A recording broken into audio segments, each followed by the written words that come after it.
Hi there, Jimmy here from the Onside support team, bringing you another help video. In this video, we're going to be covering how to add staff to your property so they have access or notifications, as well as external companies. So first, what you want to do is jump into your web portal, and I have a bunch of my properties set up here, but we're going to go to the Teams side on the left and go All Teams. So you will need to be a company admin to do this. If you don't have company admin access and you think you should, just get in touch with us. So I've got a few teams here already, but we're going to start from scratch. I'm going to go add team and give it a name.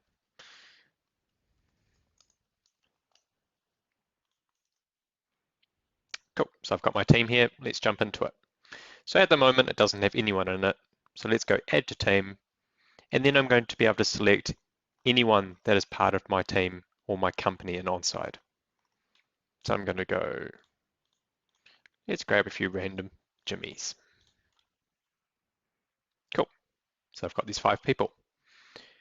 Along here, we then have properties. So from here, we can choose which properties these specific people should be associated with. So let's go add property. I'm going to go Jimmy Inc., Demo Jimmy, and Cowbunga.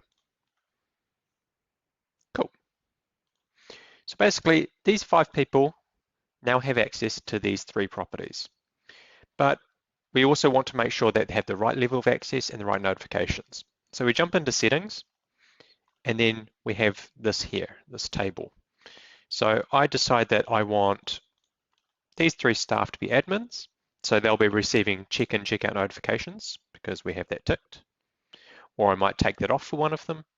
They'll also get notified when there's risks and incidents being reported and if anyone's answering negatively or in an unwanted way to check-in questions if you have those enabled.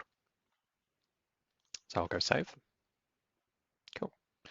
There is also a team leader column here. If you don't have an Onside team subscription, so our lone worker side of things, you can just ignore this column, as well as the team plan. Cool, so I've done that. If I jump back to my properties now, so if I have a look at Cowbunga, for example, and jump into the team, there's my team there. So assigned or associated to that property. Now, if you want to share this property or connect it with another company in Onside, so perhaps you're the owner and they manage the property, what you want to do is, let me just jump into one of my own properties. Go to the Info tab, scroll down a bit, and you'll see this Access or Share Access option. So from here, I can type in the name of the company. And then I hit Save.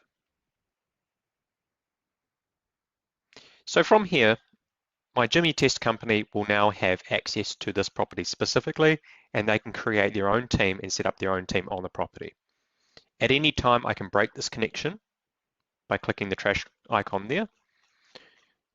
And if I jump back to Teams, I'd also be able to see their team in here. You won't be able to edit their team, that's up to them, but you could remove the team at any point if you don't want to have that specific one associated, but just don't forget to break the connection in the Info tab as well. So if you run into the scenario that you've gone share access and the contracting company is not available, so example's not available, what you could do is jump into the contractors tab, go add contractor, create new company, and then pop in the details here. So these details are for the person that's best to be in an admin position for that contracting company. So they would maybe assign the jobs to the contractors themselves, who would then go out to the properties or delegate the work. So that is adding staff and external companies to your properties. Thanks.